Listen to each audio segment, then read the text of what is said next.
Welcome back, everybody. Very warm welcome to our next video in our class on energy management. We will in this video discuss an energy utility with generation assets, and today we will wrap this up and discuss optimizing the generation asset on all available markets. So in the last video we discussed balancing markets and how that influences the profitability of power plants. And here today we will discuss how we can do an integrated selling, but still purely within energy generating units. So the integrated optimization of a generation unit, a profit maximizing operation of generation units, takes into account all available markets. This comprises all the wholesale markets for electricity. So forwards, futures, potentially options, and then the day-ahead market and the intraday market in the more short-term oriented optimization. But that also comprises markets for balancing capacity.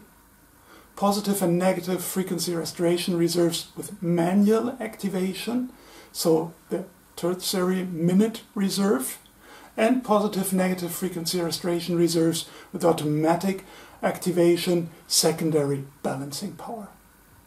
And this was just the markets for balancing capacity.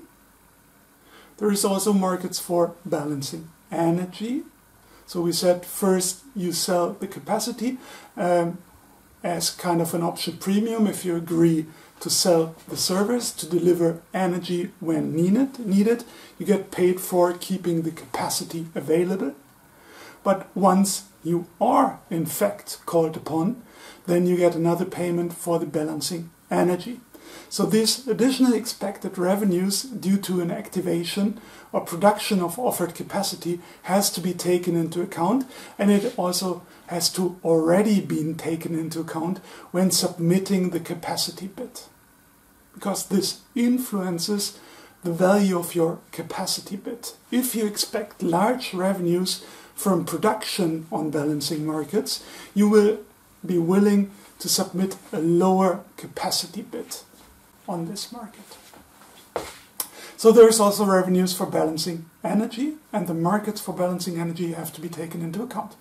Again, this refers to both frequency restoration reserves with manual activation and automatic activation. And then there is two more potential markets, if applicable: heating market revenues if your asset is a combined heat and power plant, and then avoided grid usage charges if applicable as well. So all these markets on the selling side, when you sell the generation, have to be taken into account. And then of course on the cost side you have to also take into account the markets for the fuels and for CO2 emissions if applicable.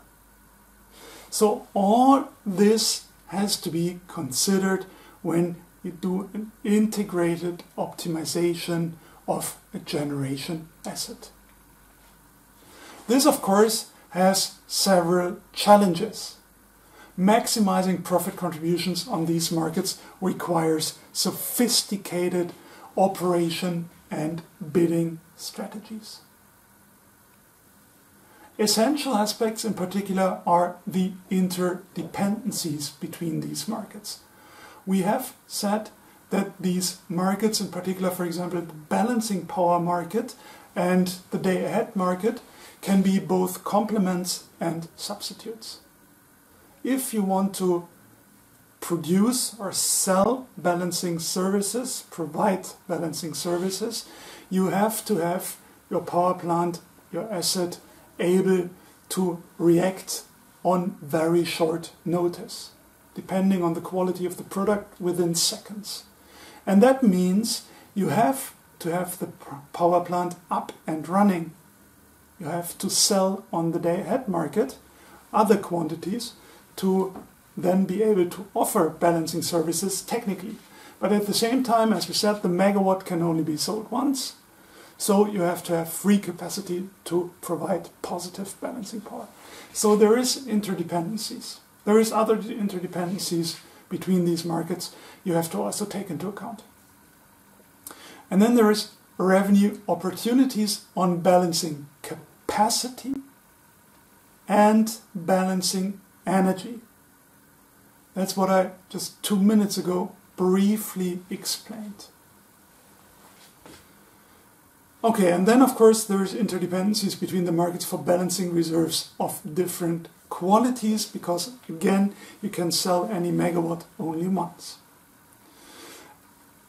This is the essential aspect. So the integration of all these markets into one consistent strategy requires large resources, because it's not trivial. What you need is forecasts of day-ahead and intraday prices just to get the short-term optimization right, capacity prices for balancing reserves, and energy prices for balancing energy. And then for balancing energy, also the activation probability. It's nice to know that you can earn a decent profit if you produce energy on balancing markets, but you also have to be aware the probability of being called upon is not 100%. So you have to take that probability into account. And it's even more interesting due to the fact that this probability depends on your bid.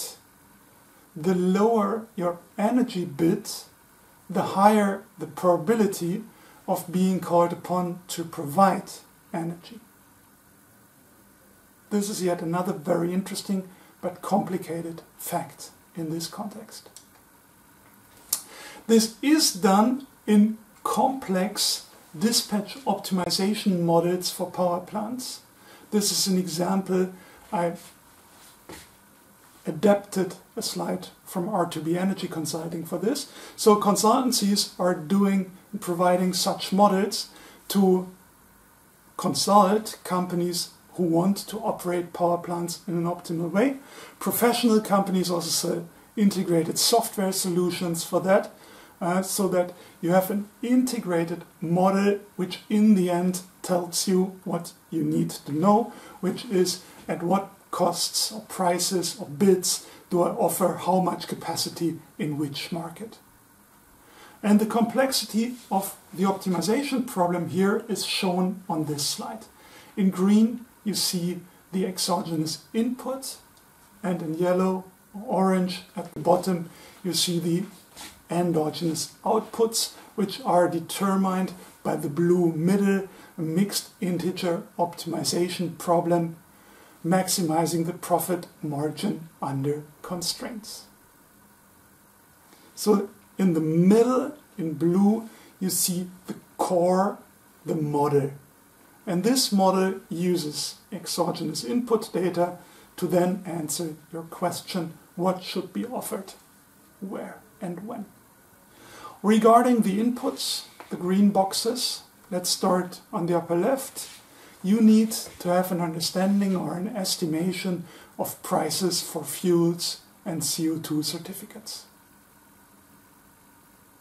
That's the cost side for your power plant.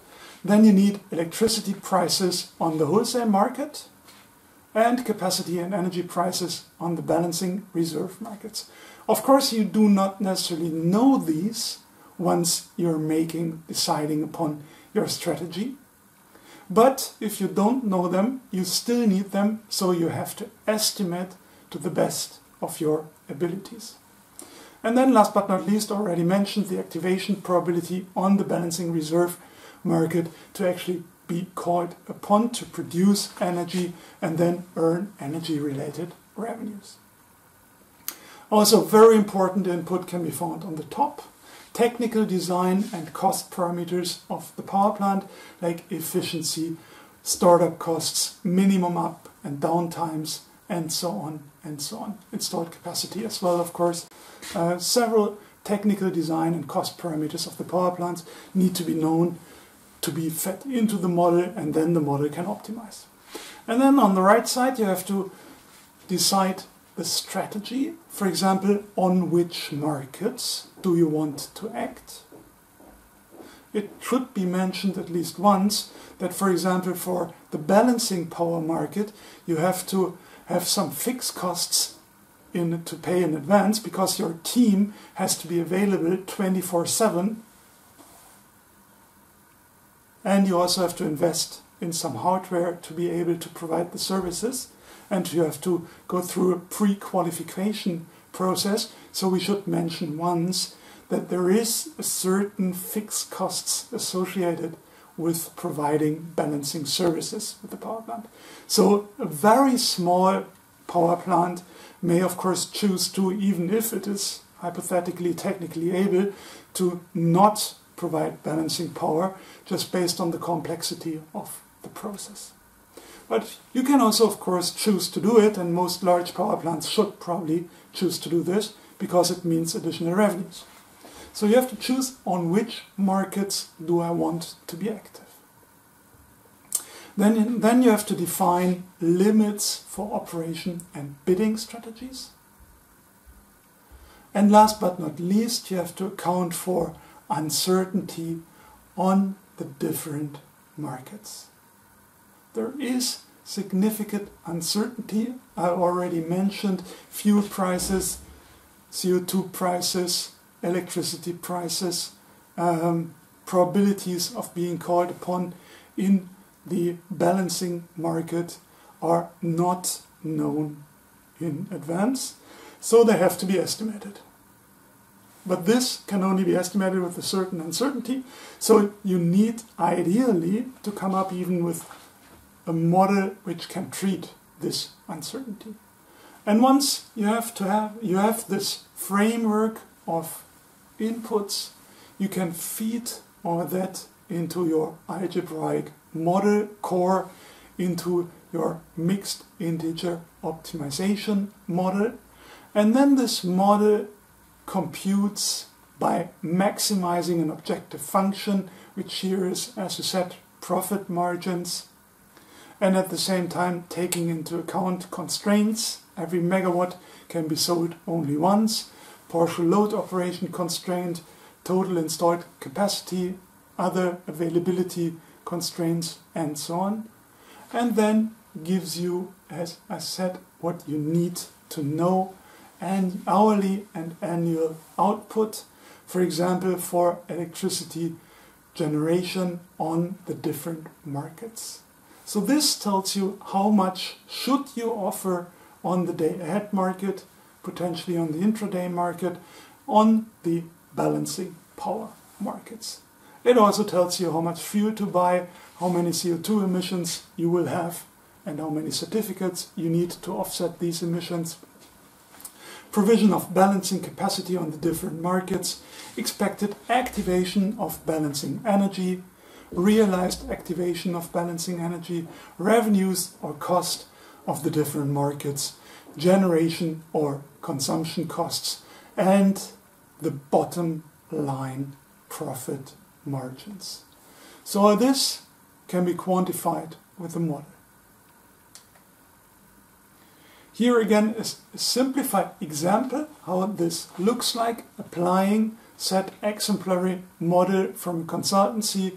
You can use different levels of complexity. Here we start with the simplest, oversimplified, I must state that, oversimplified. This, what you see here, is not state of the art. This is the back of the envelope approximation to get us going for a power plant dispatch decision. Here in the red dots you see wholesale electricity prices by the hour for 3 exemplary days. So at the bottom you always see the nights, and then it goes up. Okay, and then in the horizontal dashed line you see the variable costs of the electricity production, And we have already set in another video a first idea on determining the operation of a power plant to simply compare variable production costs with hourly electricity prices, and whenever the hourly price is above variable production costs, you produce. And this is exactly what you see then in the green bars here. The green bars show the hourly power plant dispatch. And if there is no green bar, then the production is zero, and you see here beautifully, and this is how this optimization was set up. The green bar is always positive and goes up to maximal installed or available capacity whenever the red dot is above the horizontal dashed red line of variable production costs. So whenever the price in the red dot is above variable production costs, you see the green bar.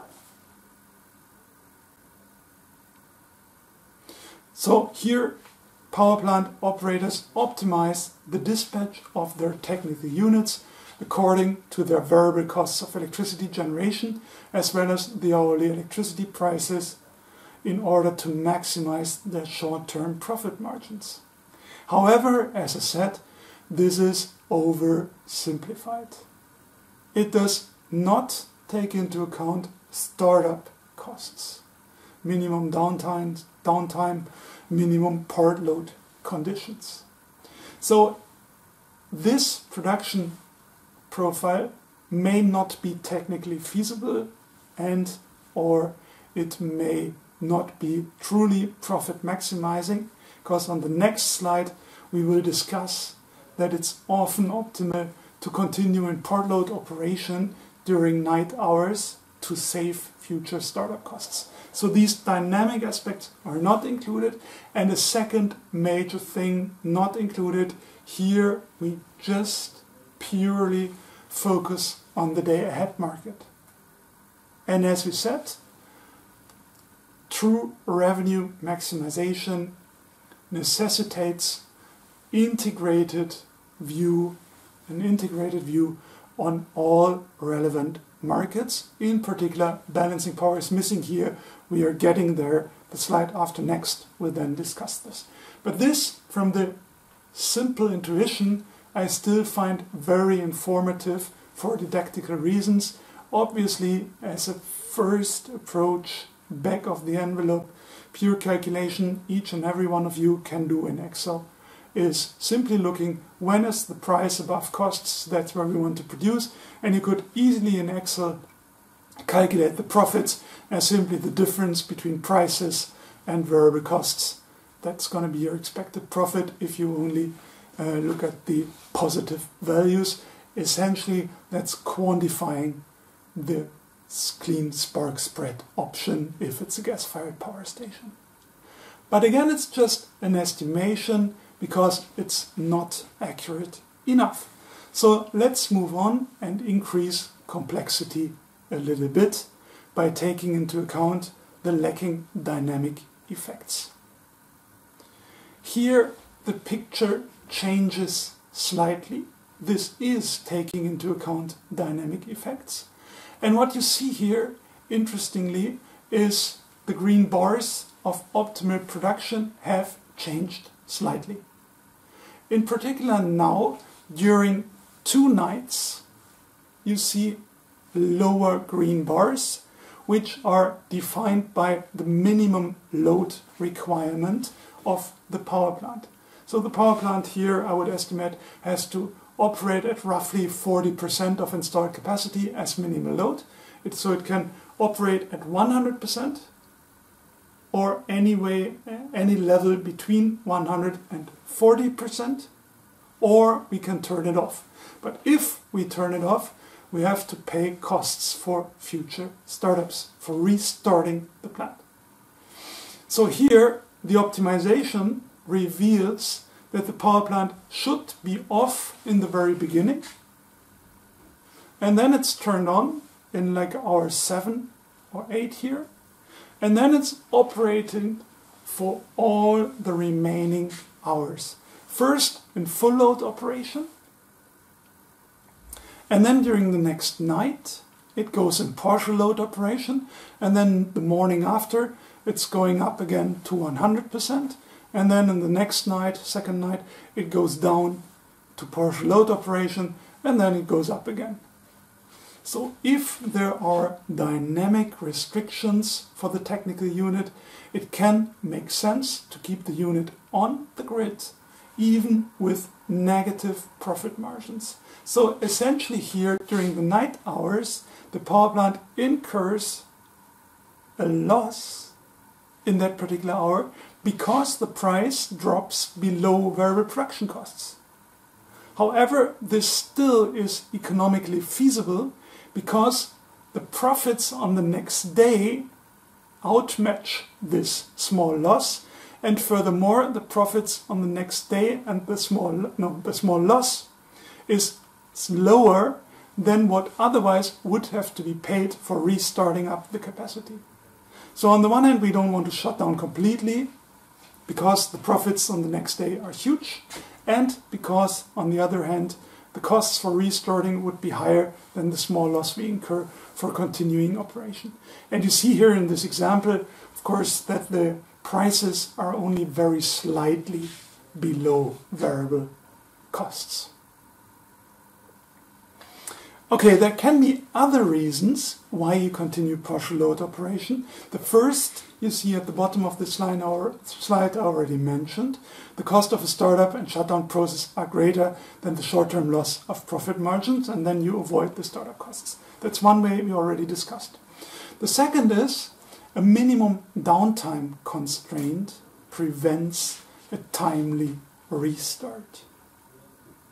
So if the power plant, for example, has to be off for 10 hours once it's shut down, because the machines need a cool down period, and then starting again takes a lot of time. So if there is a long minimum downtime, then you want to, or it may be optimal, depending always on the empirical setup, to keep it online. And the third reason we give here for partial load operation: other technical conditions require part load operation. Again, heat supply is an example. So if we discuss a combined heat and power plant, which by definition provides heat, and maybe the heat system necessitates the operation of the power plant if there is no heat, no backup heat providing source, or the backup heat providing source is even more expensive, then again you are willing to face losses on the electricity market because you do not have the flexibility to completely shut down. The plant is needed to provide a different commodity, heat, in this example. Okay, that was dynamic effects. Here on the next slide we see the third complexity. Here we see what happens if we also include balancing services. Here you see participating in the balancing reserve markets unlocks additional revenue potential. If the power plant is running at full load, negative balancing capacity can be offered even without changing the dispatch profile of the power plant. And if the power plant is running at minimum partial load, positive balancing capacity can be offered even without changing the operation profile of the power plant. And this is what you see here on top. You see in orange now offered negative balancing capacity during the maximum operation hours, and you see in blue offered positive balancing capacity when the plant is during the nights in partial load operation. There is free capacity, it could easily ramp up. The model behind this is even way more complex. In the integrated optimization, of course, it may make sense to keep free capacity to lower day-ahead production below installed capacity levels in order to be able to provide positive balancing capacity during the day as well. That's exactly this integrated optimization I was talking about, here it's complementary. You can either sell the capacity or one specific megawatt on the day-ahead market or on the balancing power market. And this shift, this optimization to determine whether you do this shift or not, is part of an integrated optimal portfolio. Okay, so if the revenue potentials on the balancing reserve markets are very attractive, the power plant dispatch can be adjusted to the revenue potentials on the balancing capacity and balancing energy markets. Okay, to sum up, this is more closer to reality. This is what state-of-the-art models help you decide. This hourly operation, how much capacity to offer where, and then determine the expected revenues from doing so. So the conclusion on flexibility and power plant dispatch optimization: optimal operation strategies for power plants, and again bear in mind this also holds for flexible industrial consumers, considers all markets. The implementation of corresponding operating and bidding strategies requires extensive forecasts and optimization tools. So we need good forecasts and we need the optimization tools to translate these forecasts into what should be done on the basis. Comprehensive data management. There is so much information in the background that it needs to be professionally handled. Appropriate organizational structures. The necessary procedure. We have to do forecasts of day-ahead electricity prices. We have to do forecasts of balancing reserve prices, both for capacity and energy prices, and for the energy revenues, also activation probabilities. And then we have to implement marketing and bidding strategies in the power plant dispatch optimization. The design of the specific unit at hand, for example, load gradients, technical minimum load, efficiency, depending on the operating point, already has a significant influence on future revenue opportunities in markets for flexibilities. So this is then moving from our plant to the system perspective. Here we were focused for the time being on how to optimally market, sell the output of such a valuable, flexible asset, which a power plant essentially is. We have discussed the real optionality. We have discussed the optionality in the more complex option products. Here we have also closed the bridge to the balancing services, but from the perspective of a power plant. Now we can again move to the system perspective. This flexibility also greatly helps the system. So we needed to operate the system safely, and that then from the top-down perspective requires that the incentives are set right, so that the power plants providing the flexibility have the possibility to earn money, to incentivize them to participate. And this is something I would like to briefly mention. Here is some quotes from a former Ministry of Economic Affairs in Germany who discussed who can provide flexibility and the value of flexibility. And here, and I read this or part of this, he says, we do not necessarily need more power stations, but what we need is flexible capacity. So the German Minister of Economic Affairs explicitly acknowledged that we need flexibility in the system. Flexibility is the answer to the weather-dependent renewable energy sources. By introducing the electricity market 2.0, We are permitting fair competition between all flexibility options. This includes, and then he names several. So the point here is politicians, policymakers, regulators, at least in Germany, explicitly acknowledge that we need revenues for power plants providing this flexibility because, and that's where we focus here, that closes the circle, because what they are doing, what power plants are doing when providing flexibility and optimizing on all these different markets is essentially helping the system. Of course, we said balancing power is an essential tool to keep the frequency stable at 50 Hertz. That's why there is a market for that. That's why everybody contributing to that market essentially provides system stability and should thus be compensated for the service.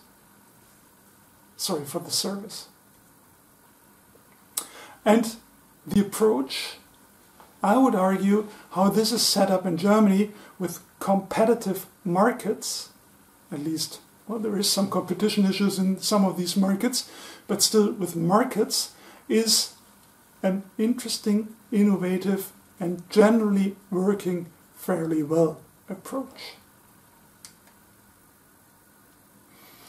Okay, so this is a video on an energy utility with a generation asset only. Thanks for watching.